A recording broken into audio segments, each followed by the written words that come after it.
Hello, friends, and welcome to episode 478 of the Juicebox Podcast.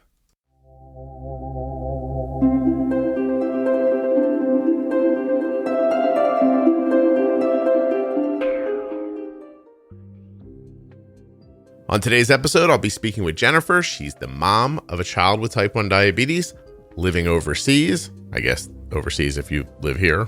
If you live there, then I'm overseas. That's not the point. They don't live in America.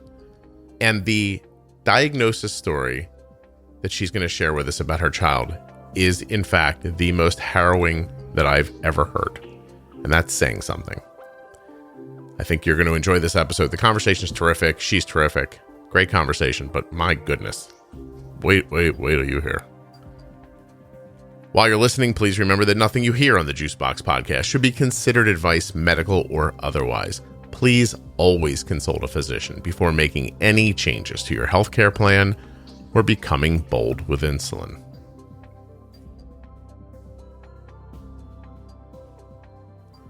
Real quick, if you're looking for the Diabetes Pro Tip series, they're available at diabetesprotip.com, where they begin at episode 210 right there in your podcast player.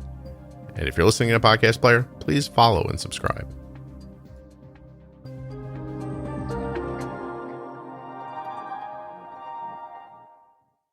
This episode of the Juicebox Podcast is sponsored by the Dexcom G6 Continuous Glucose Monitor and by the Omnipod Tubeless Insulin Pump. You can find out if you're eligible for a free 30-day trial of the Omnipod Dash at omnipod.com/juicebox. And to get started with the Dexcom G6 or to learn more, you're going to want to go to dexcom.com/juicebox. And when you're finished with all that, head on over to touchedbytype1.org and see what they're up to. They're also on Facebook and Instagram. Links to these and all of the sponsors are available right there in the show notes of your podcast player and at juiceboxpodcast.com. Hi, my name is Jen. I am the mom of two girls. One is 3 and one is 6. And Nora is the one who has type 1 diabetes. And how old is Nora? She's 6. She's the 6. Okay. Yeah. Well, she'll be 7 here in a few months. So, gosh, I don't know where time goes. Tell me when she was diagnosed. She was diagnosed when she was 3.5. Oh, okay. So we've been doing this for almost 3 years now. Wow. Isn't it funny? You've been doing it for like 2.5 years. You're like 3 years, 5, 10. Feels like a while now. I know, right? Like at one point it felt like we couldn't get through the day. Like it was just, it took forever to understand. And then it didn't. Then it's just, now it's part of life. When did that happen? The changeover between this is untenable to it's part of my life?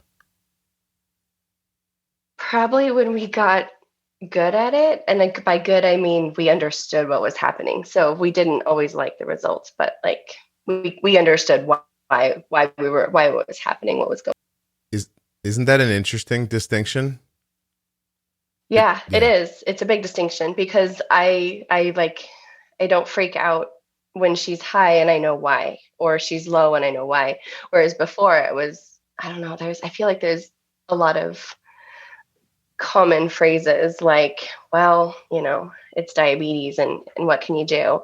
And I felt that way. I was totally there in the beginning and through much of the very beginning of it. And now, yeah, there might be moments I'm like, well, I wonder what this could be. And eventually I'll be able to figure it out. I might not know in the moment, but I'll know eventually. It was a growth. Oh, she's getting sick. She did have a few extra Skittles at school today that I didn't know about or whatever, you know. I think it gets exciting when you look at you have a Dexcom G6 and you're using Tandem pump. Is that right? Correct. Yes, that's right. Okay. I'm excited when I look down at the CGM and I look at the line and in a split second, my brain goes, oh, that pump site's going bad. And yeah. I actually know what that looks like. I'm getting there. Yeah. This is, I don't know. I feel like I was there a while ago and this whole lockdown, we are actually in Amman, Jordan. And so we've had some pretty strict lockdowns over here. And the inactivity has been shockingly difficult for us. More insulin? To see her change, her activity level changes and her blood sugar just kind of revolts against sitting and not going outside as much.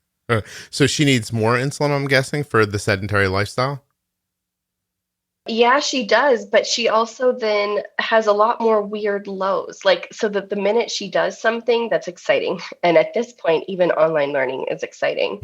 Well, I mean, it's great. Like, she's in first grade. They're doing some fantastic stuff. But the minute she stops doing whatever is exciting, whether it's seeing a friend for a few minutes or being online, and she just drops. Like, she just drops. Her body just stops. And so she's having some weird lows lately too. So in addition to some highs because of the extra insulin she's needed, she's having lots of drops that we hadn't seen in quite some time. I would expect and guess that you're using so much extra, probably basal and maybe even boluses for that inactivity, because her body's not exercising and not moving and not using the insulin more efficiently, that it's, I wonder how to like put it into a picture, I guess. But it to me, it's the difference between football in the 40s and football today.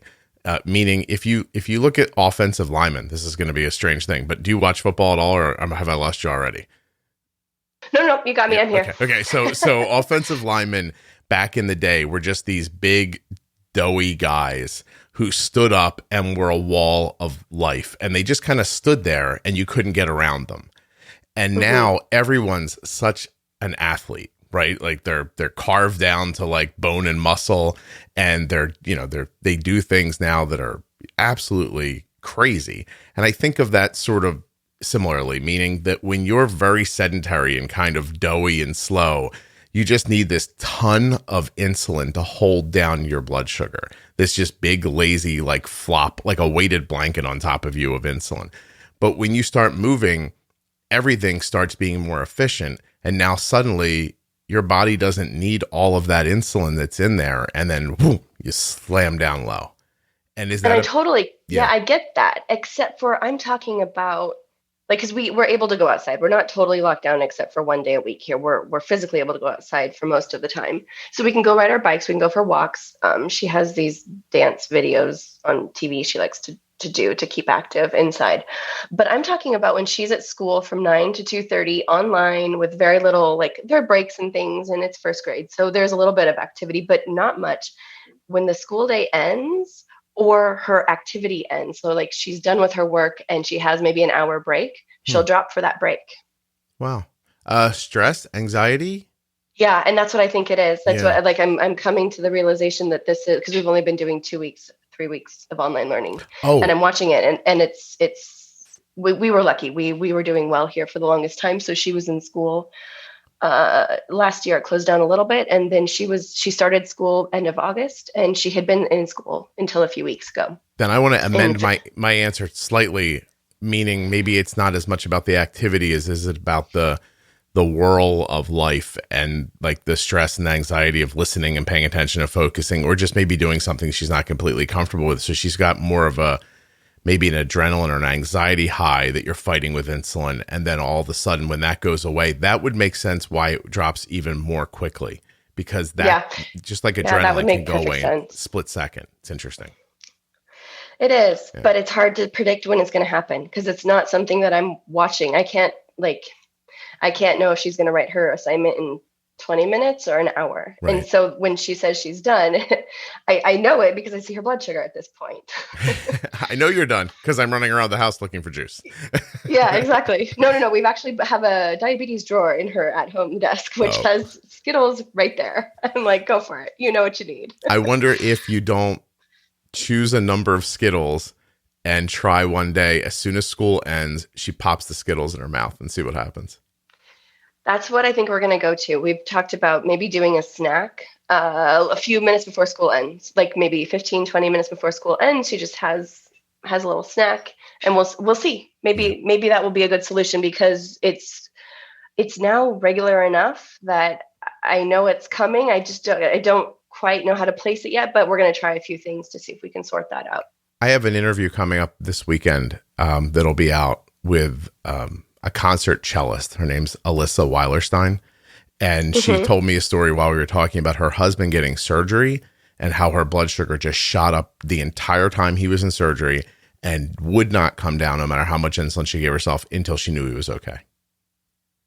See that? Yeah, stress is hard. Yeah. And it's fascinating because I can see it. I was shocked when she went back to school because they were back, but with masks and with like plexiglass in between the kids and very much sitting down. And I was there and I sat in class with them for maybe the third day or fourth day because I'm like, something's different this year. Like she's needing more insulin and it's not working. So we've changed her pump. We've done a whole bunch of things. And I looked and they don't have the socialness. They don't have the moving. They don't have the Yep. interactions that cause you to move during the day. And I hadn't thought about some that of that until insulin I more witnessed efficiently.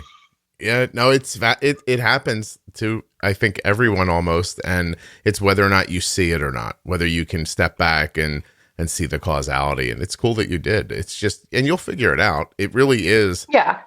You know, it's more insulin and then finding a better way of stopping the low before it happens. Yeah. You know. Yeah, and that's where we are. That we started a few different choices, and they're not quite there yet. We've got a little bit more tweaking to do, but wow. I have no doubt we will get there. Cool. We always have, so we'll keep plugging away. So we have to figure a couple of things out here. One is you seem to live, but you have a pretty white lady name, but you live somewhere else. So I'm trying to figure out. Yes, no, it's true. I was born in Pittsburgh, Pennsylvania, and I haven't lived in America really since I was 18. I have to tell you, had you told me you were born in Pittsburgh, I wouldn't have asked if you knew what football was. That's for sure. Yeah, right. Well, yeah, no, I was born in the 80s in Pittsburgh. So yes, I know what football is. Yeah, no kidding. My parents have made sure of that. So. How do you leave the country at 18? Are you running from the law quickly, Jennifer? That's all I need to know. No, okay. Thankfully, no. The those career days at school, and somebody comes in and talks to you about it, and this guy said he just up and left at 18, and he went to study in Grenoble in France, and he loved his life of traveling. And I came home and I told my dad. I had my acceptance letter ready to go into UW in Washington State, and he's like, "Well, you could do that." And it really caused me to pause. I'm like, yeah. Maybe I could. Yeah. So I found a university, and I went to university in France, and tried to come back for a little bit of time to America after that, and it didn't work. We're lots of years later, and I'm still abroad. So do you speak French fluently from that experience? At one point, it was good, but that was a long time ago. I graduated in 2004. Okay. And yes, I speak enough to get by on a vacation whenever we could travel again. I wouldn't call it fluent anymore. There just has been so little practice, and we're working on another language now since we're in the Middle East. Right. So Arabic is tricky. So a couple of things. First of all, your dad seems like a special guy to say that so freely, because I've had those moments where Arden's like, she's like, "Do you think I could go to France and study fashion?" And we're like, "Yeah, of course. But what you mean is, no, please stay here." But you don't say it, Well, right. Yeah. I mean, I don't think I fully realized that what he said, how hard that must have been until I had kids. And I'm like, wow, like you want the best for them. But man, that was a big thing he said. And I don't know if he intended it to hit me so profoundly, right. But it did. Imagine he just walks into the other room and says to your mom, "You should have saw the dad and I just did out there. I told her, of course you can go to France. She'll never go. It's no big deal." But you don't realize growing up in Pittsburgh make you want to get out of Pittsburgh sometimes too. So, or just wherever you grow up, like you're in a place and it seems small. It's true. Yeah. I was only in Pittsburgh for a few months. And then I grew up in Washington State. No kidding. But yeah, I mean, it's not that I loved where I grew up. I loved, the hardest part obviously is being so far away from my family. But I absolutely love it. I love being abroad. I love my family. I love the life we've created in all these random, but not random places. And I don't know. It's cool. Where did you meet your husband? In Paris. Okay. But he wasn't from France either. No, no, that was the one thing my grandma said. She's like, don't go to France and meet a French guy and move to France. But no, he's actually from Yemen. So when we got married, I moved to Yemen. Your grandmother should have more specifically said, don't go to France, meet a guy from Yemen, and move to Jordan. Well, right. I know. It's true. Like nobody could have predicted any of the craziness that had happened once I got my acceptance into France, to university there. But yeah. That's really something. Okay. How long have you guys been together? I was in Paris. When were we in Paris? 2002 to 2005. Okay. So you've been married. You were married a good bit before you had children then too. Well, yeah, he worked for a while, and I actually decided that I wanted to live in America and work, and that was the direction we were going.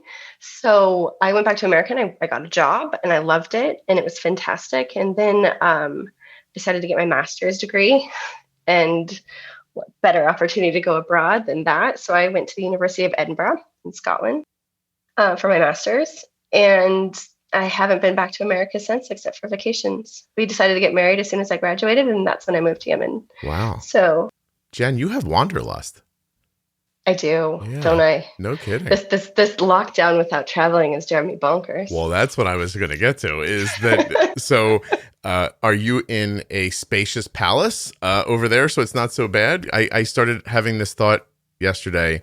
I live in what I think would be a fairly modest home in America, and I have had a mattress that we bought. We got my mom a mattress. She didn't like it, and I didn't have the heart to just toss it. I couldn't find anybody who wanted it. I drove the mattress from my mom to my house. I'm storing it here, and 2 weekends ago, I say to myself, we don't have the space for this mattress. I'm going to have to toss this mattress in the garbage. No one will take it. And as I do that, my brother says, hey, I could use that mattress for my daughter. I was like, oh, that's great. So my brother had moved recently and I hadn't been to his place yet. I took him the mattress yesterday and I got there and thought, oh my gosh, his place is so much smaller than mine. And then I noticed that he and, his, he's not married, but his partner, they're both working in a room together. There's 2 computers set up, and I'm like, oh boy, like, I wonder how long that's, like, forget my brother, like, how long is that going to work for anybody, Right. It's true. We set Nora up, we got our desk and put it in my office, and there are times I'm like, why? Like, we all need space, and we did. Thankfully, we have enough space to kind of have everybody do their own thing most of the time. But we're missing the outdoors for sure. Yeah. We have. So I found myself complaining that we were all in separate rooms doing something, and now I feel lucky that we have separate rooms. But tell me about the protocols that you're living under. How do they? Because you said 1 day a week you can. Like, how does it all work there?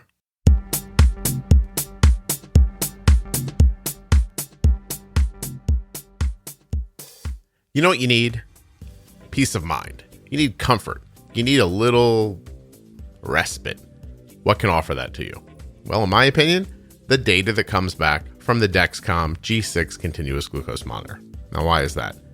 Well, if you're using insulin, if you have type 1 or type 2 diabetes, or you love someone who does, being able to see the speed and direction and number of that person's blood sugar is invaluable. Let me tell you a little more. My daughter had a breakfast this morning and we missed a little bit on it. You know what I mean? Like, it's been a couple of hours now and her blood sugar's still 135. And I've been able to see over the last 45 minutes that there's just no more impact from the insulin that we used. So we very comfortably gave her more to move this 135 number somewhere where we're more comfortable. It wasn't just 135, by the way. It was 135 and steady, stable, not falling or dropping. The Dexcom showed me that. It showed me how long it had been stable. And then you get confidence from that information. You think, all right, this really is some stability. This looks like where we're at now, 135. I'm going to do something about it. Now, without the Dexcom, I might be thinking, I don't know, this still could go down, or maybe it's going to, I don't know, like, I'm going to wait and see. But I don't do a lot of waiting and seeing since we found Dexcom. I'm seeing my daughter's blood sugar on my iPhone. You could also see it on yours or your Android phone. And you can share that data with up to 10 followers of your choosing. Check it out. Dexcom.com/juicebox. Sometimes you want to do something, but you just can't bring yourself to make a change. I understand that. And so does Omnipod. That's why they're offering some of you a free, no obligation trial of the Omnipod Dash that lasts for 30 days. A 30-day free trial. You may be eligible. Head over right now to find out. Omnipod.com/juicebox. Can you imagine? Well, of course you can. 30 days. You know how long that is. Anyway, you get this little, what are we going to call it? Trial, right? And you give it a whirl. 30 days is enough time to decide. I like this. I don't like this. Let me find out, how I feel. No pressure. Maybe you're just like, I don't want it. And then that's okay. Or maybe you do want it. And that's great. Now you know. Choice is what you should have. Choice is what Omnipod wants you to have. And they want you to be able to make a decision without a lot of pressure or that feeling like, oh, I don't want to make this big decision and then not like it. What if I do? What if I don't? You shouldn't have to feel like that. Just head over to omnipod.com/juicebox and see if you're eligible for the free 30-day trial of the Omnipod Dash. That's the way to get started. If you're not looking for a big 30-day trial, Omnipod also offers a free no-obligation demo. It's just one non-functioning pod that you can actually wear just to see how you feel about it. There's a lot of options over there at omnipod.com/juicebox, and I would like it very much if you went and took advantage of them. Don't forget, while you're out on the internet, getting your Omnipod, getting your Dexcom, that you should be checking out touchedbytype1.org and finding them on Instagram and Facebook. They're a great organization doing wonderful things for people with type 1 diabetes, and all they've asked me to tell you is that they'd like it for you to know that and for you to check them out at touchedbytype1.org.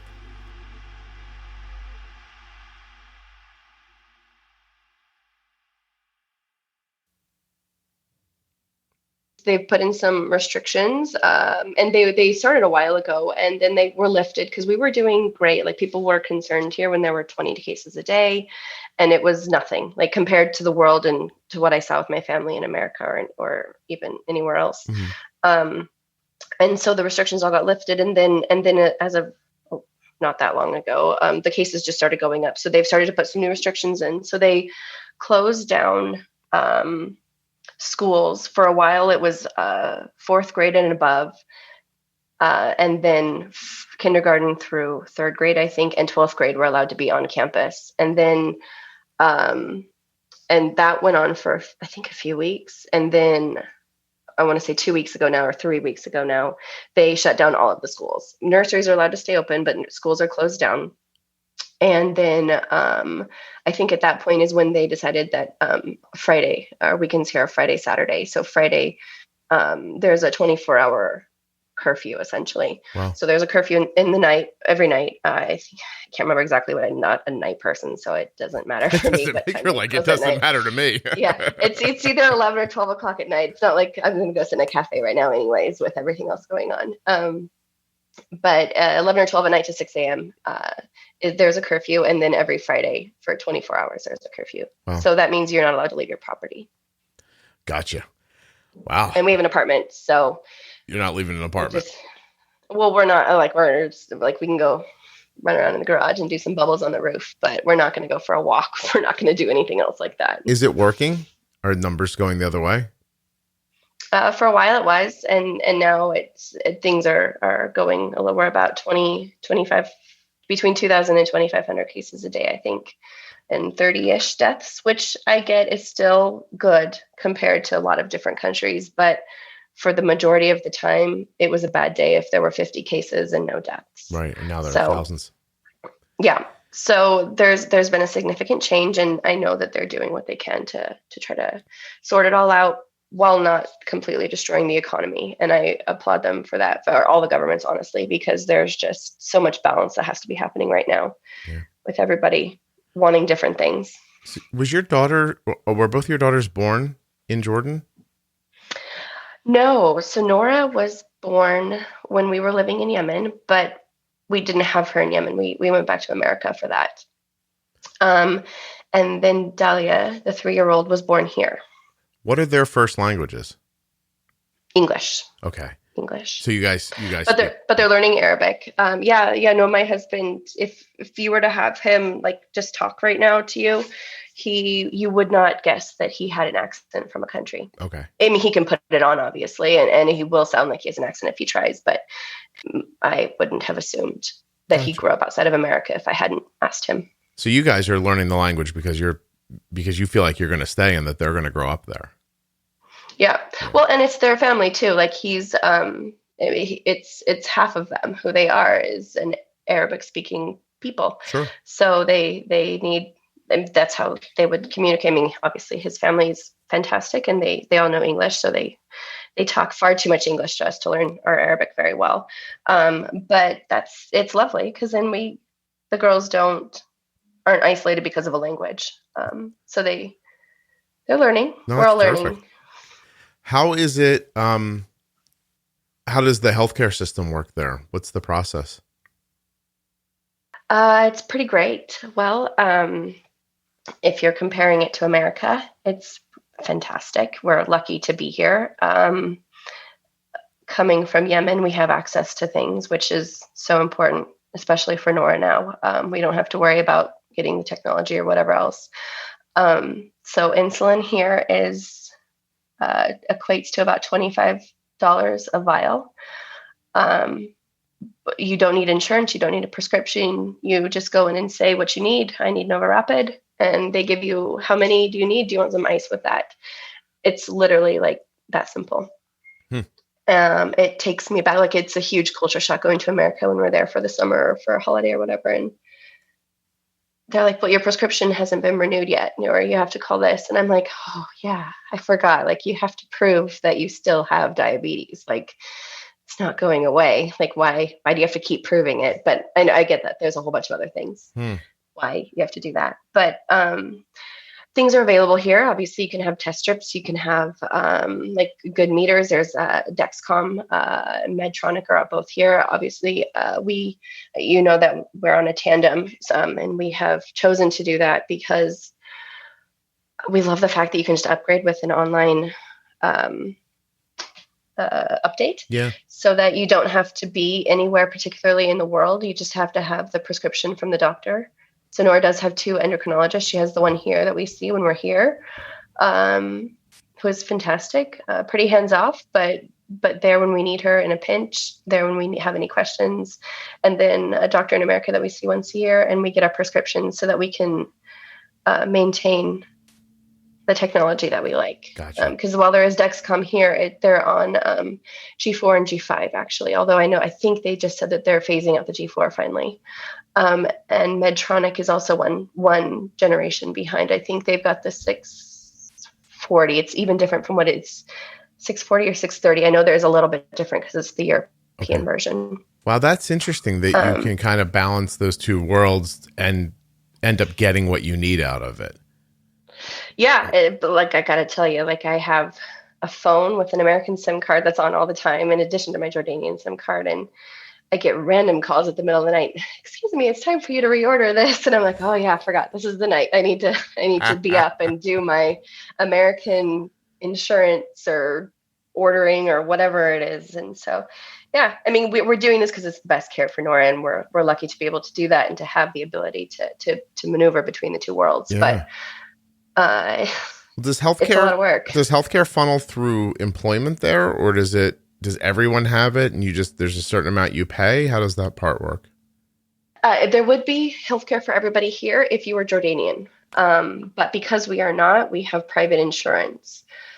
Now, because we are American living in a Middle Eastern country, or for that matter, Europe, like they kind of all bundle together a lot of the times if you're trying to get everything together, our insurance is strange. It's very complicated, and it turns out to be more like travel insurance for me and the girls, because we want to include America, and because we need that bit. We're there. We go to visit my family in the summer, because we need that bit in America. If the girls were to break their leg, or like in Nora's case, God forbid, we have to ground a plane because somebody's diagnosed with this new disease. we need it to cover us kind of everywhere. No matter where you are. We renew it every year, and hope it keeps on going. At this point, it's my April stress every year just to make sure that it continues, because I know that we can't necessarily be covered as what we want worldwide if we get it strictly from America, and they will not cover us from over here. And if we try to get it through a company, then it's like ridiculously expensive. Gotcha. So Wow, that's a lot. So it must be great living there if you guys are willing to do all that. You must really it is. love it. Yeah. No, there's huge trade-offs. Like, we love living here. We're thankful to be in a place, because my husband still does go back and forth for his job in Yemen. So we tried being in America, and the 12-hour time zone change, or the 10, or whatever it is when you have daylight savings time to the West Coast, is really hard. It's too far away. So we're happy to be here in a place that has welcomed us.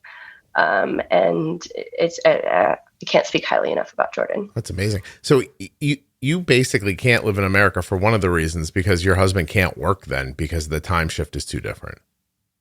Well, no, he goes to Yemen, so he still travels for 6 weeks, 2 months at a time, and he'll go work in Yemen. Oh, wow. And then, so if we want to talk to him at all, or if we want to see him or the kids, I mean, I can stay awake and figure things out. But the kids, obviously, with the 12-hour time zone change, it is really hard in America to get those talks meaningful. And there's too much traveling involved to try to get, like, it's a 3-hour flight from here to there. So it's possible to do, I wouldn't say simply, especially right now, but it's possible to do much less complicated. I see. I do understand now. I'm just trying to imagine now your kids at like 3 a.m, like you're holding the phone in front of their face, like, say hi to daddy. And they're like, yeah. I'm assuming it would be a lot like if we have to give Nora juice in the middle of the night, where she's got like half an eye open and she looks at me like, what do you think you're doing? Yeah. And then she rolls over and she's like, yeah, I'll see you later, Mom. Yeah, I stopped asking many years ago. Do you remember having a juice last night? Nobody remembers that. No. The only time I know she remembers is if it was particularly a bad night and she has to go to the bathroom, because then she'll wake up, she'll go to the bathroom, she'll come and be like, Mom, did we have a lot of juice tonight? I'm like, yeah, sorry, it's a bad night, honey. That's hilarious. It's funny. Arden only has to pee overnight if her blood sugar is high, not if it's been low. I guess she must have a tank somewhere she puts that juice in. So, well, and it, like I said, it doesn't happen much. But if we completely do something wrong, or it was a new food or whatever, and she's just low for an extended period of time, it actually sometimes will take her quite a bit of juice to come up. Okay. So, and I just think she just goes to the bathroom a lot. So. Listen, I'm one of those people. If I'm up, I might as well go. I figure, what the heck? Maybe she's in the same feeling. Makes sense to me. Yeah, no kidding, right? You're already in that direction. Well, how did you locate the podcast, and has it helped you at all? So yes, it has helped me a lot. So Nora was diagnosed in a very strange way, but the way back to here, where we lived permanently in Jordan, it took us some time to get here. And then the rules for food and the rules for diagnosing, or not diagnosing, but for managing, because we were in 3 countries before we finally got back here. We were in Canada, we were in America, and we were here, and they all had different versions of how this should be handled. And nobody was willing to kind of walk us through the huge details, although they were all very kind and very, generous with what they wanted. But they're like, but you need to find what works for you wherever you're going to be with whatever technology or things you can have. So we didn't have a fantastically solid start to diabetes. And then, we were doing fine-ish. We kind of got through for about a year. And then we had to renew the insurance, and they denied Nora. They said her A1C was too high, and it was unreasonable for them to try to. It wasn't an American company, and it was something else that we were trying to do. And I was like, but our doctors say she's doing well. Like, she had a 7.5-ish A1C. It wasn't awful. So the insurance company used her A1C to try to deny insurance? Yeah, and to be honest, like, it took me a long time to be okay. Like, I feel like her diagnosis was really hard on me. It took me a long time to be okay with thinking about it, with everything. So I just we got by for a long time, and our doctors were saying that we were doing okay, that there were things we could do better. And then she was denied insurance. And I was like, no, like, yeah, okay, we can manage here. We can spend 25 JD, because at that point, I think she was using like half a vial, or she was on a pen at that point. So we were using like half a pen a month. Like there was no insulin being used in such a tiny little body. Right. But I'm like, but the doctor's saying we're okay. So why is this person not saying we're okay? And somehow it clicked at that point that there might be more I could do. For some reason, I hadn't thought, like the doctors were just saying, keep going, you're doing fine. And as they do, and they're very, supportive and everything. So then I started looking, and I found sugar surfing, actually. Mm-hmm. And I was like, well, this is interesting. We had never thought about some of the concepts of managing a little bit more fluidly, or concepts like giving insulin before the kid eats, and then making it up if something goes wrong with a young kid who suddenly doesn't want to finish, their spaghetti or whatever. And so it got me thinking. And at that point, that's when we kind of dropped into the 5s for her A1C. And we've been that way now for, I don't know, a year and a half or 2 years. Gotcha. But I still feel like and this was maybe 5 months ago, in the beginning of the, when she first came home so last March, she was going low a lot. And at that point, I realized that we were masking perhaps a lot of what was happening at school with whatever was happening. It was life. We just kept kind of pushing through, and there was a lot of room for improvement. So while she had a pretty good standard deviation, she was low a lot more than I was comfortable with. And I think the juice was causing some other issues with her, maybe with her eating or with some other stuff. Like she was just full because she was being bumped a lot.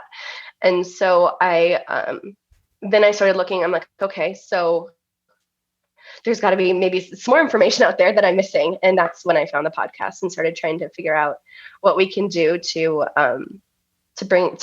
bring down her lows, like not bring down, but, reduce the amount of lows that she's having. The amount of, essentially what I cared about was making sure that she wasn't having too much juice or Skittles. Yeah. Looking for more stability. Jen, you have been on what's the time frame for that? Like how long did all that take?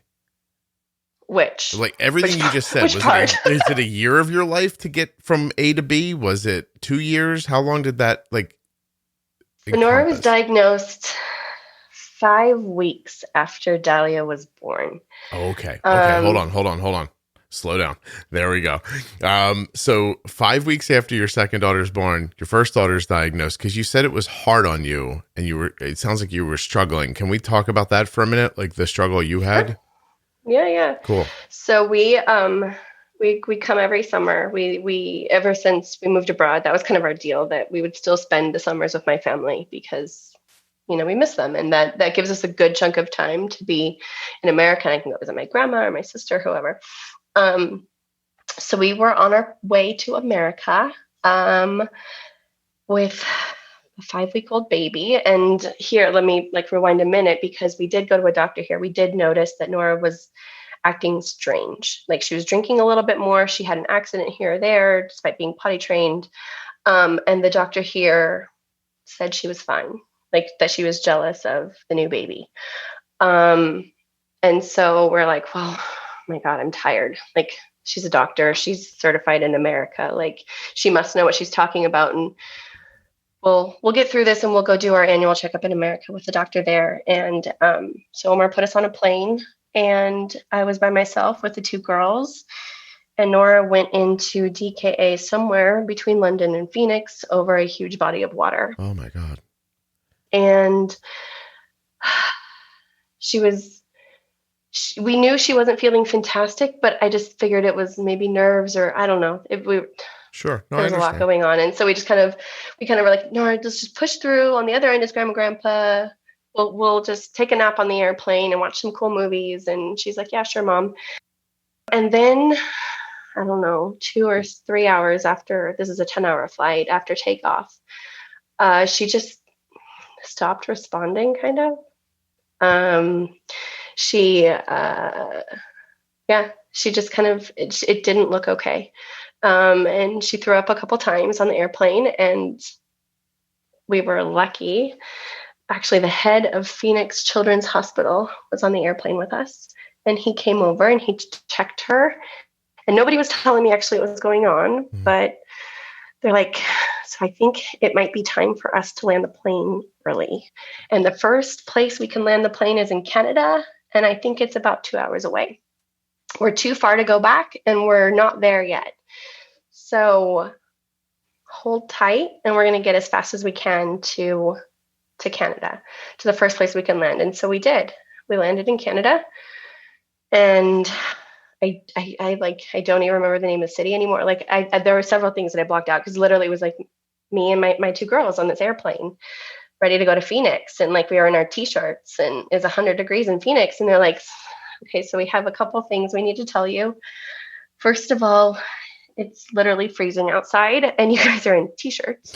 So here's some blankets. Here, like, we're going to wrap you guys in these until you can get into the hospital. Although I don't remember being cold, but I know brand new baby, like that wasn't brilliant. And then second of all, you have to have a car seat for your second kid, for the baby. Like, we're in Canada, you can't just hold her in the ambulance when we land, and we can't find your car seat. So I need you to tell me whether you want to go in the ambulance with Nora, or you want to wait here with Dahlia till we find her car seat.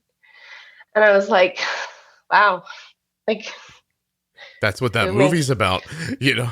Yeah, right. Yeah. Who makes that choice? And I mean, thankfully they did find it, and then we made it to the hospital in this small town. And I mean, we got there, and they looked at me, and they're like, so do you have diabetes in the family? And I'm like, no. What's going on? Like, what's going on? And she told me that Nora has type 1, and I'm like, is she going to be okay? And she's like, I hope so. Was she unconscious at that point? She was unconscious at that point. And it took her about 12 hours to regain consciousness. And so then once she was conscious, I knew that would be fine, but we were in this teeny tiny hospital. I don't know, on the edge of Canada is the best I can describe it. Cause I mean, it was beautiful, flat, blue sky, snow on the ground, but we were inside like for because the first little bit we were there and just trying to make sure that Nora could pull through, and she's a fighter. So she's always been a fighter. Jen, so she did. Can I tell you, this is I mean this, I don't mean this poorly, but this is the most like viscerally disturbing diagnosis story anybody's ever told. Like, I'm vibrating, and I now understand why I love submarine movies so much. And I just did an interview with somebody last week who was diagnosed during a heroin bender. And so I'm just like, oh my God. Yeah. Make sure you listen to that one, by the way. Yeah. Absolutely fantastic. Yeah. But seriously, I mean, not that this is any stretch for anyone listening, but it's the being on the plane thing over the ocean. Yeah. And understanding what DKA is, I'm like, oh my God, that kid could have just died on that plane. That's insane. Yeah. Well, and then, there was a lot of things that I learned afterward that I'm very happy I didn't know before. Because like I said, there really isn't type 1 in my family, although my great uncle, so my grandma's brother, did have type 1. But we didn't talk about it, and it never came to my mind at the time. Mm-hmm. And there is thyroid. So I get how it could happen, but it's not close enough that I would have ever put signs together. Sure. And having the doctor tell us that she's just jealous, like, I didn't think much of it. I was just kind of bracing myself for this huge kind of 24-hour plane travel with these two small girls. And I don't know, it took me a long time to get over the parts that were hard, because you can choose. I mean, because then there was a snowstorm and we couldn't leave the small hospital because we had to be airlifted to the big hospital. But because we're coming from a foreign country, we had to be quarantined for MERS or SARS or something. I don't remember at the time. And then once we got to the big hospital, that's when my dad could finally get there. So I was 2 or 3 days alone with these two girls, one hooked up to every possible tube and the other one mostly peacefully asleep, thank God, with lots of lovely, lovely people who would just kind of do whatever for her. Do you think that this situation, by the way, your episode is going to be called DKA on a plane, in case you're wondering. And, okay, good to know. Yeah. And I'm just seeing Sam Jackson running around looking for insulin and there's snakes falling everywhere. This is how it's going to go. But the thing is, on the plane, nobody told me. I could not get out of them. I'm like, so what is happening? And he's like, I'm not prepared to say anything quite yet. And I think it was probably to maintain my sanity before we got on the plane. But I did not know that this is what they were thinking, that anybody had a good idea what was going on. The doctor from Children's Hospital didn't ask anybody for a meter. You didn't see them test her blood sugar or nothing like that? No, he did. Oh. And I didn't put it together. Oh, okay. And it was a meter from the UK. And so her blood sugar appeared low, but he didn't know it was from the UK. And he's American. So there was some juice given. Like it was really, like, now I look back at it and there was some things that it was really hard all around. Wow, that's all crazy. Jesus, I swear to you, I've heard 500 people tell me how they or their children have gotten diabetes, that those initial things. And I am no lie, I've never felt so stressed out in my entire life while somebody was telling me that. I've never felt like what people would consider triggered nowadays by any story that's been told to me on this podcast. But I started I got nervous and warm while you were talking about it, and my chest got tight. I was like, oh, Jesus. And I knew the kid was okay, by the way. Yeah, right. I mean, we're here talking about diabetes. So yeah. She did pull through. Yeah. But it's taken me a long time to get here to want to talk about it. Well, that's what I was going to ask you next, is that scenario, that situation, those few days I'll just bleep this out, that had to f you up pretty good, right? yeah, it did. Okay. It did really well. And then we got to him. I remember the phone call that when we finally landed the plane and my phone turned on and I had reception. I'm like, my God, I got to call Omar and say, he just put us on a plane, but we're 5 hours early. Sorry, my husband. Yeah. And tell him that we're actually in Canada and our daughter is on an ambulance and I've got no idea why. And then I had to call my mom and say, sorry, Mom, we're actually still in Canada. I don't know what else to tell you. So yeah, but then I think back and I don't know how. I must have given my phone number out at some point, but there was this one lady on the plane that just told Dahlia for 5 hours. She's like, no, you have a lot going on. I'll hold your baby so that she doesn't cry. Right. And she did. And the guy next to me, he's like, well, I can get your bags off in London or in Phoenix, and I'll call your mom and we'll sort out whatever you need. If you can't get whatever. And obviously for security reasons, I had everything with me. But I don't know. The pilot called later just to make sure that she was fine, that everything ended up okay. And I don't know, just the kindness of people that day. That's what I'm trying to hold on to. Well, now I realize I'm going to cry. Jesus, I thought we were having a nice conversation for the first 25 minutes. Jeez. Yeah, and we still are, because honestly, I don't know. If I could, I'd pass you a tissue. I have them here. Don't worry. I'm used to this. Oh, good. Okay, excellent. So I'm not the first one to make you cry. No, I cry once in a while I'm doing I just don't usually say it, but now you got me. The pilot called, the lady's holding the baby. Doctor misunderstood the meter. Seriously, yeah. The one thing that I think, there's not many times I'm going to say that diabetes has helped our life. It has added lots of extra stuff to us, but the community of people that we have because of it, and it started on that day with all these people just being kind, nobody having any idea what was going on, but they were just like, I'm here, what can I do? And they just kind of did it with love. And from that day forward, I mean, the people that I find the kindest are the ones that don't know anything about diabetes and are just like, can I give you a hug or bring you a sandwich? It looks like you may not have eaten or slept, or I don't know. I love that about this I love that. That's the part I love about diabetes is the community of people that have kind of band together to help each other figure it all out. I have to agree with that. That's for certain. Oh, geez. Okay. All right. I don't want to hear any more Sorry. about her diagnosis. I want to move forward. No, seriously. The good news is, like, she made it after 6 or 7 days in Canada. My dad was there for most of the time, so he just had a ball with Dahlia. They checked into a hotel and God knows what they did, but they were having a good time. And then we made it to Phoenix and we started to figure it out. But because of the situation, then I, showed up to Phoenix with they gave me an exchange chart for food in Canada. And so I was like, okay, so I whip out this chart in the hospital. And I'm like, so we were told that we're allowed to have one bread that can be exchanged for one whatever at breakfast and this. And so there had been a few times of relearning stuff. Yeah. So it's been a challenge because there are a lot of ways one can deal with diabetes. Some obviously better than others, but everybody has their own style. And so it's just been a weird journey of going through trying to learn everybody's style because you're in a new place. You want to see how they do it, what they can do.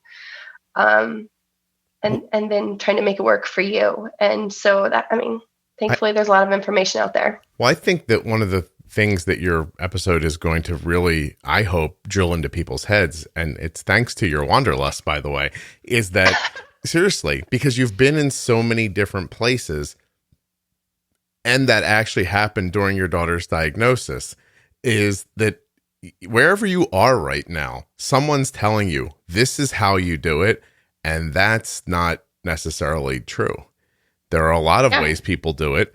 There are a lot of different considerations that people give. Not everybody gets a chart with a Tim Hortons on it that tells you to have a Tim Hortons, take away 2 breads. Like that. Yeah. That's it's true. Like it was exactly that. Yeah.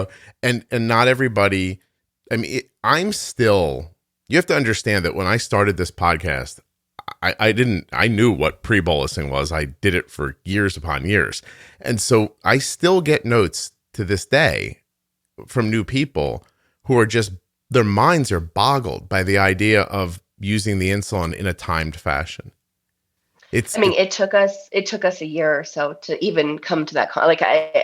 It never dawned on me in the beginning because and to be honest, Nora was a picky eater when she was younger. She's better now, but I couldn't count on anything. But that doesn't mean you couldn't have worked it out some way. Right. I hear of lots of people dealing with that in ways where you kind of break it up or you extend or something like that if you have a pump or whatever. Yeah. But to tell you the truth, I didn't look for information for a long time. There was a lot of adjustment of trying to get to America and then see my parents and be like, okay, so mom and dad, turns out our summer of fun still will be fun, but there's going to be a little more to do. And then doing that again when we came back to Jordan at the end of the summer and finally seeing Omar and be like, okay, so here we are, and we have a lot of new ways of doing things, but then also organizing that with what's available here in Jordan. So taking what we could from America, but then also realizing it had to be tweaked a little bit once we got here. And so he didn't see her for months after she was diagnosed? No, he hasn't been able to get a visa for America for a while. That's amazing. Oh, I'm sorry. So the choice was we had big talks about this, whether we just kind of we see my parents for maybe a week or so and then pick up and come back and all catch up and figure this out together. Or I spend the summer as planned, see my parents, figure it out in America and then come back here. And we decided to make that choice. It'd be less traumatic for the girls to not pull them away from what they were expecting. Well, Nora at that point, Ellie didn't remember much, obviously. Yeah. So we decided to stay. And I can't imagine him making that choice. It was a completely selfless choice on his part. Wow. No, that's really something. I'm still trying to wrap my head around if Arden was diagnosed in one place, they gave us one set of information, and then I was just time warped somewhere else to another place where they talked about it differently. And just as I was probably beginning to not even understand, but at least get some semblance of like normalcy about it, I go to a different place where a third set of people talk about it a different way as well. And then you try to meld all that together while you don't know what you're talking about. That seems impossible to me. It was, which is why I think we coasted for a while. Like we were just like, we were getting by with all of the, like, well, you must know, obviously, like there's just diabetes is so much to process. And then when you're told different ways to process it, like it's just, there was a wall. Plus there was just so much else going on. We're just grateful to all be together, to be healthy and together. And so we kind of did what we could to keep what was normal. Because I think the only thing that was common in those 3 locations was, but don't worry, you can do everything you want to do. You can have a normal life. You can eat what you want. You can grow up to be whatever you want. You can be happy or healthy. You can be sad or unhappy, but it will all be your choice. You just have to kind of go through it. And I love that message. Like, I love that is one of the first messages that people tell you. But there's no real assistance in getting there. Like, you just kind of have to keep trying. I hate that the idea is espoused without the supporting information, meaning, no one will tell you that. They'll just say like, oh, this is your basal insulin. Your basal insulin's job is to keep your blood sugar stable away from food. Okay, great. No one, and then they say, and this is how much basal insulin you get. It's X amount of units a day. If you're injecting, or they'll set you up on a pump and go, okay, it's 0.35 an hour. This is it. Mm-hmm. No one ever mentions that might be wrong, or that it might not be enough or too much, or that if the basal's not right, then the boluses won't work, or that we may have set your carb ratio to a classic diet, but you're going to go eat a carb heavier diet, or you're going to have more simple sugar. And that's all insane. It just really is. It's the idea of, I don't know, it's teaching someone to drive a car and telling you push that one down to go and you push that one down to stop. And there's really a little more to it than there's some nuance in there. And the nuance gets lost, as it does, by the way, in everything in life, when it's being explained or disseminated usually. But nobody even says, hey, listen, this basal is going, they'll say it may change once in a while, but they won't say it's going to change. Like, be aware of that. The first time you see blood sugars that are too high for too long could be the end of your honeymoon. It could be, and I get that it's a lot of information, but it seems like important information to me. Well, the thing I wish that people would talk about, and this obviously is worldwide, is, so this is what's going on right now, but tomorrow may be very different. I know you will have no idea what to do tomorrow, but call me. And then keep learning.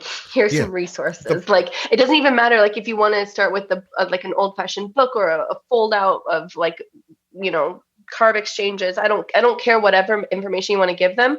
But if the idea that what I left with the hospital was going to pick a hospital, it doesn't matter, because it all felt the same. That was law. That was right. And whatever was happening was something else, or, it's diabetes and it's really hard. So there's going to be some roller coasters. Yeah. Well, and that's sad. I find the idea of the fixedness of diabetes, especially in this age where you can have the technology to sort things out a lot faster. You have test strips that you can use. You have Dexcom. You have all the CGMs and the pumps that can help you figure out what you need to do to extend insulin, or to watch your blood sugar, to catch things that you would never have been able to catch before. Like, with that technology, there should be a disclosure saying there's a lot of new things going to be coming your way. It's not just ideas about food, but it's technology. It's your kid's body as they grow or change through this disease, but also through life. Like, if you could tell anybody something important, you should say that, yes, your kid can do anything, but everything that they do is going to cause a change in their body, and just watch out for it. And I find the bigger issue around that is that they'll tell you, oh, today, today might not be like tomorrow, might not be like the next day. And that somehow gets distilled down and translated into diabetes. You never know what's going to happen, so just ride it out. Instead of the idea that, today there was more stress or less activity, or you ate this food instead of that food. 10 carbs this isn't going to impact you the way 10 carbs that does. There's so much in there that's easy to understand if you hear it, but instead they give you this magical idea that, oh, there's nothing you can do about this. It's just going to happen, and you're going to have to let it happen. And once someone tells you that, especially in a life where until then medication has likely meant to you 2 of these every 6 hours, 1 of these every morning, you know what I mean? Like, and then that's it. You don't think about it again. When you see an algorithm, Jen, manipulate insulin, and you see it take it away and give it back and add more and bring it away. When you see that happen, you realize that a static basal rate and a static idea of how to give insulin for foods is archaic at this point. Well, it totally is. Like, I'm going to tell you, like, it was shocking. We came back here and we saw a doctor, not our current doctor in Jordan, but a different one. And this was after Canada, the first place that didn't give us a fixed anything. They were just telling us what to dose. Like, I would call them and say, okay, we're going to eat this for lunch. And they'd give me insulin because they knew I was traveling. So they were just helping me to get to the next place. And then in America, there was nothing fixed either. It was eat what you want and then do it on this, God, I think it was a sliding scale or a ratio. I can't remember how it was in the beginning because things have changed a million times. We got here and he's like, so based on her weight, she'll have this much basal. Which is her heaviest meal of the day? Okay, so she'll have 1 unit for breakfast. She can have only this. At lunch, she'll have 2 units, and at dinner, she'll have 1 unit because lunch is the heavy meal here. And that's that. And I'm like, I looked at him, and I'm like, but we've been doing it differently, and that seems like a really rigid lifestyle. Why do we have to do that for such a young kid? And there was no answer. And there were lots of tears once we left that doctor's office because that seemed really, really wrong to have to take away the freedom of all that. But yeah, when you have all the technology, there should be freedom of choice. But with that responsibility, like there's no way a pancreas does nothing. Like it doesn't just sit on its back. Because I know at the beginning when we started doing all these things, and Nora was actually doing really well with like her time in range and things were going better. You could see she was feeling better. Omar looked at me and he's like, well, this is a lot of work. Isn't this too much work for you for us? Because the brunt of it falls on me because he travels so much that I've kind of taken on the scope of diabetes. And then when he's here, he kind of, if things have changed, he kind of relearns where things have changed, and then he kind of jumps back in. And I'm like, well, I mean, your pancreas doesn't stop, and my pancreas doesn't stop, and yeah, it's a lot of work, but like, she's healthy. Right. I as you're talking, I realize I must be a fool because this all seems so obvious to me, and I've been in the past kind of thrown off by the fact that it wasn't obvious to other people. And now I realize maybe it's just not obvious. It was obvious to me at some point that this needed some sort of a fluid management style. But I might really be in the minority still around the world. Well, I just think that if there's a lot of training that goes into small kids worldwide, that if an authority figure tells you something, that it's the right thing, like, and not in a bad way, like they're not purposely trying to mislead you. But if your doctor says this is what you need, very much like when Nora was diagnosed, or any of the first doctors, that this is the right amount of insulin, and maybe it was at one point the right amount of insulin, and then she changed and she needed more or less or whatever. I had a hard time questioning that. Now, my head wasn't exactly in a place where I could take on a huge new challenge for a while. And that was understanding what was going on and actually diving into and figuring out, glycemic index or any of the things about macros or whatever else. And it's taken me a long time to get there. But I was in a place where I think I was looking for the answer to be like what they tell you in the beginning. Insulin or carbs, you figure them out, you give the insulin, you do the math right with whatever the doctors say, and that gives you the answer. You circle it and you turn it into the teacher. Yeah. Like I was at a place where I wanted that to be the answer. And obviously it's not. I get that. I understand that. And so you combine the fact that maybe you have parents and caregivers that are having a hard time with it, with doctors that have done this for ages. This is the way it was done before you had ways to watch graphs, before you had ways to figure anything else out. Yeah. I mean, it's a hard change to make. It's taken me a long time to make it. And like a lot of work. Would it have been easier in hindsight? Like in hindsight, if I'm not trying to pump up the podcast, just as an example, like in hindsight, if somebody would have left the hospital with you and said, look, this is going to take you a couple of months, but every day I want you to listen to an episode of this, and 2 months from now you'll be done. Do you think you would have skipped over a lot of that turmoil? I don't know. I hope so. I would like to think I would, because then I probably would have had a project to focus on as opposed to memories. Yeah. Because I left with like this wonderful goodie bag of ladies who knit like a quilt for Nora, and like these Christmas lights that this lady gave Nora because Nora liked Chris. Like, I don't know, like I left with these memories and these kindness and this gesture, and I got stuck there for a really long time. And so I wasn't ready to, I think personally, I wasn't ready to move on for the challenge part of diabetes. I call it what you will. And it might have been some version of denial, I guess. But I don't know, like at the same time, I really didn't think to look somewhere else. Yeah. I in my mind, there was no way that if a doctor said, do this, and they said that her results are within range of what is right, according to the pediatric diabetic, whatever the those guidelines things are. Yeah. The guidelines. If it was in that range, like, yes, I'm the type of person that would like to strive to do better, but I wasn't in a place to do so. So I don't know how I would have. I don't know. I would like to think that I would have. Yeah. I would like to think that if somebody gave me a book earlier that was a little bit more current rather than dated. Did Nora just feel sick to you? Like, did you think I have a sick kid and she'll be sick forever? No. Oh, you mean like on the airplane? No. I mean in general. Like once you're home and you don't have any real knowledge of what you're doing, do you just have that like underlying feeling like, oh, I have a child who's going to have maladies and struggle? No, it didn't feel like that. Okay. Nora's something else. Yeah. She is bold and she's spirited and she's creative, and like, I don't know, nothing holds her back. Yeah. Like she goes. And the whole summer, like I would look at her and I'd be like, wow, how did you just go through that? And I just went through that and I looked like a train ran over me, and you're like jumping in the pool with Barbie. Like, I don't understand. Like, I want that. So it still seemed very possible. You weren't in a no, place it did. Where like, it totally did. And that's part of the reason why I think I got through, because if this doesn't affect her, like, this is her body. This is going to be her life forever.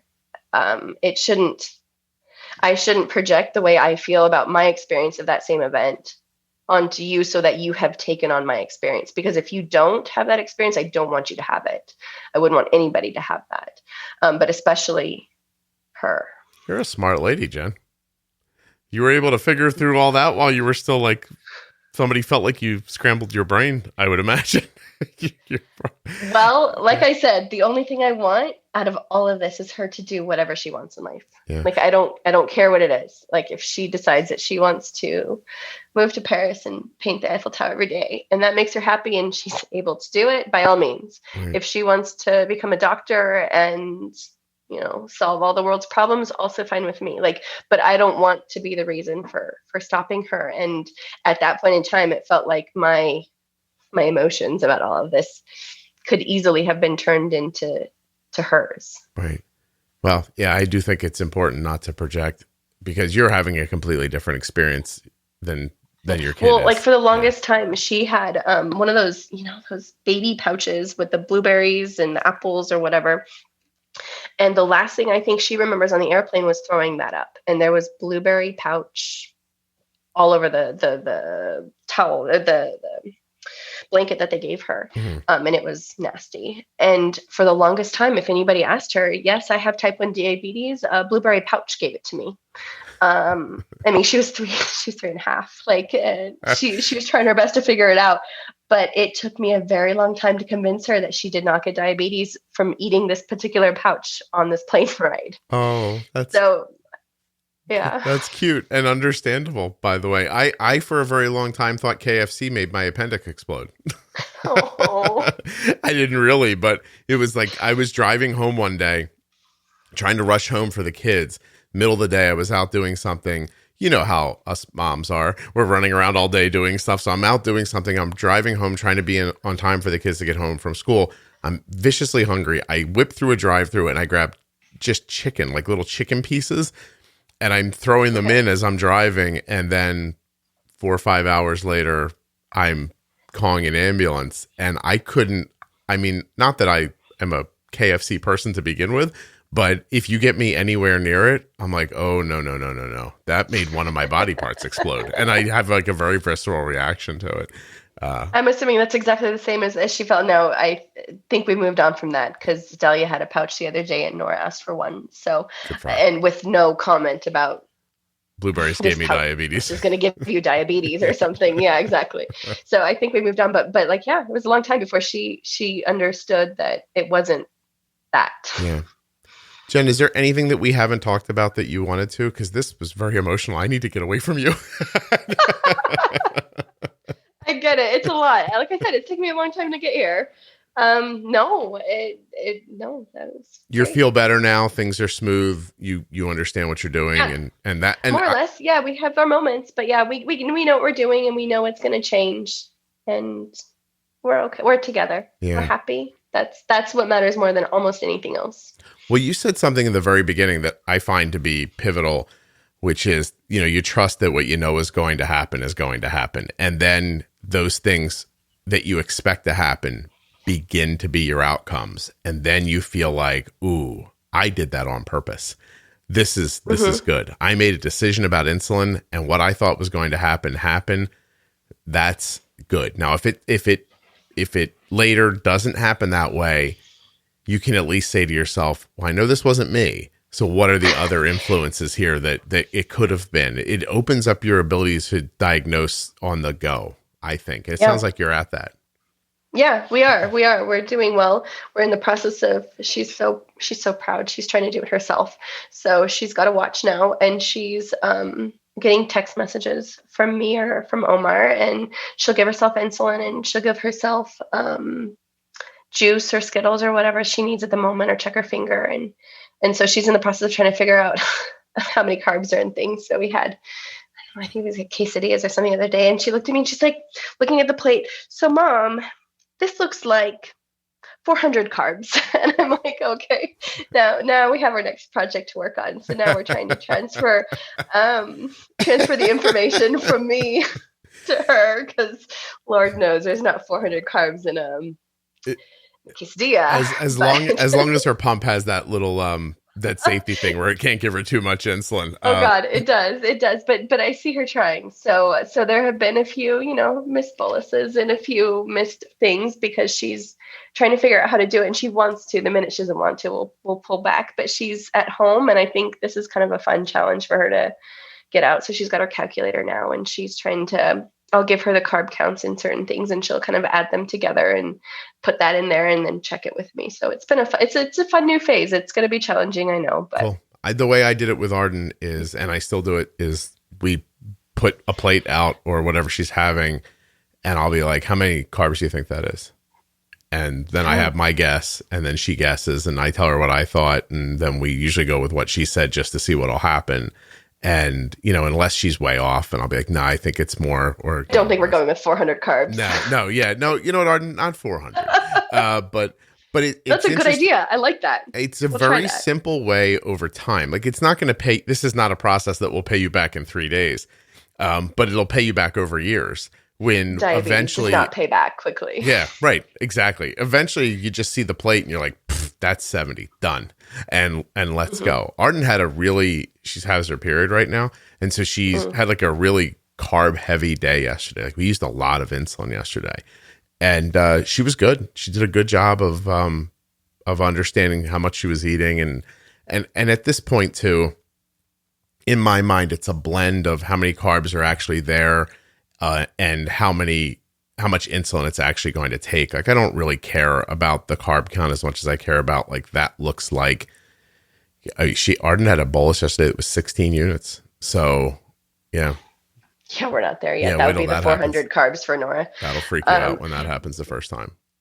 Right. Yeah. See, that's the problem when I'm trying to figure out how to transfer this to her. Obviously not fully or even partially yet, but if she's having a good, stable, predictable day, whatever, then, or at that period of time when she's trying to eat, then no problem. I don't mind her guessing her carbs and putting it in. But if she's about to have PE, or if she's just finishing her school or something like that, and it's different, when the variables pop up that they can't grasp yet. That those are in my head. Those are things I feel or know. Those aren't things that she knows yet.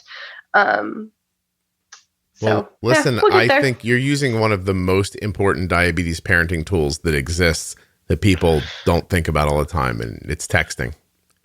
Well, it has been revolutionary. Yep. This year, when we had school, first of all, her ability to read and write obviously has taken off, and so she's able to. Last year, she wasn't there yet with this, but COVID at home, and she's had a lot more tech time on her school iPad or whatever. So she understands how it's all working, and she enjoys it. She enjoys having the independence. She gets to have play dates by herself without me. She gets to do things. And I think that has been a huge incentive for her to want to kind of take some of her time back, or I don't have to go pop into her room when she's, wanting to just rest or read a book or whatever. That's exciting. I can just send her a message and she'll do it by herself. I think it's, it can't be stressed enough how helpful texting is for all of that stuff. The feeling a little, autonomous and being able to make adjustments more quickly, especially like the idea of going to the nurse's office is like an antiquated idea for me. Yeah. Well, it's hard right now too. Like the nurse, obviously her health center is for sick people. Like they blocked everything off because they wanted to have a well clinic and a sick clinic. And so to have to try to take Nora somewhere to check her blood sugar or to give insulin is just right now impossible. So the fact that she's willing to do this by herself, she has, fantastic teachers that have supported her and double checked to make sure that it's going well while she's busy at school or whatever. But it's been really great. Jen, you have a really good attitude. I appreciated this conversation very much. Except for the part in the middle where you made me sad and upset at the same time. And I felt nervous and anxious.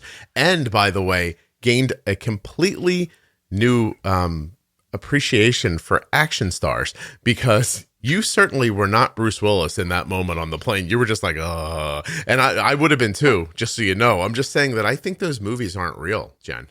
No, there's no way. Like, I don't see it. Like, maybe there's a few people that would spring into action. And I was like, oh, no. I don't know. Okay. I've been alive almost 50 years, and I've not once seen anybody act like Bruce Willis did in Die Hard. And you would think by now I would have seen one person. I think we all do about what you did.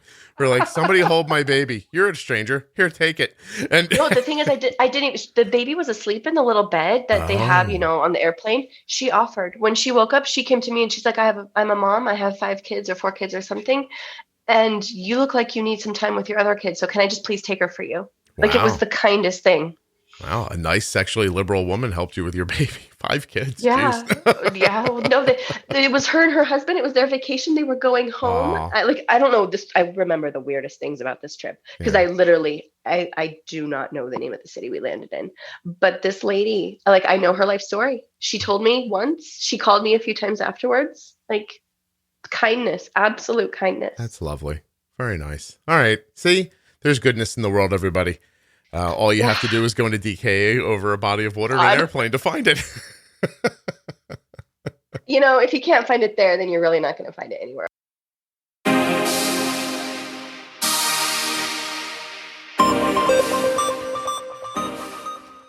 First, I want to thank Jen for coming on the show and sharing that story and for making me nervous.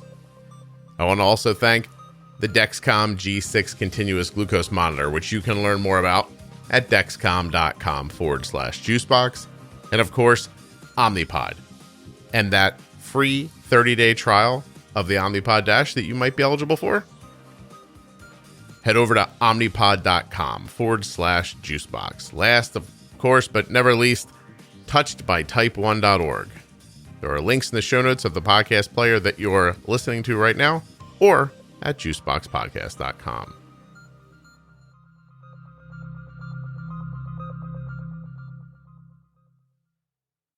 If you're listening in a podcast app, please hit subscribe or follow. If you're enjoying the show and think you know someone else who might enjoy it too, let them know about it. If you really love the show and you have this beautiful 5-star review pent up inside of you that you just can't wait to let out, do that wherever you listen. Apple Podcast, etc., etc. Are you looking for the Diabetes Pro Tip episodes? Don't forget they're at episode 210 or at diabetesprotip.com. You can also find them at juiceboxpodcast.com. There are so many to choose from. Get started today.